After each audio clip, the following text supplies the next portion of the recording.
Paano ko nga ba nalaman ang calorie intake ko per day na nakatulong sa akin sa pagpayat ko ng ganito? I'm into calorie deficit for the past 7 months. Paano ko ba nalaman kung ilan ang calorie intake ko? Marami akong napanood na videos na talagang nakatulong din sa akin. Eto siya, TDEE, no? Or yung total daily energy expenditure. Type into our browser, no? Yung TDEE calculator.net. You should know your calorie maintenance.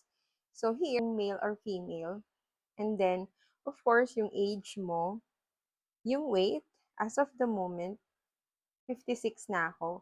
So I started this journey back in October, nung ako ay nasa 76 kilograms, no? Ang height ko po ay 163 centimeters. I'm already doing moderate exercise. So, napaka-importante i-note dito kung ano yung ginagawa mo na activities. So, pag sedentary or office job ka lang, kailangan mong i-indicate. Or are you doing light exercises 1 to 2 days per week? Or moderate exercises 3 to 5 days per week? Or nag-heavy exercise ka ba 6 to 7 days per week? Or you are an athlete?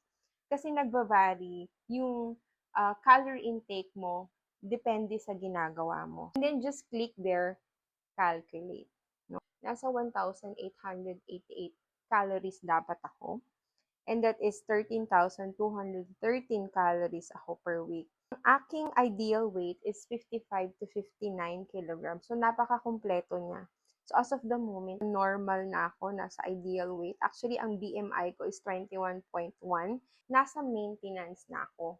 Hindi na ako nagpapapayat, so hindi na ako maglo-lose ng weight at hindi na rin ako tataba.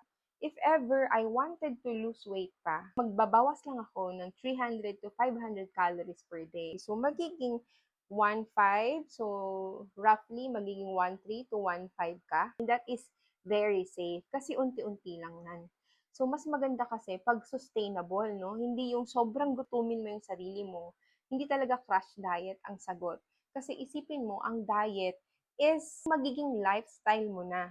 I hope nakatulong ito sa inyo and you may start your fitness journey. Bye-bye!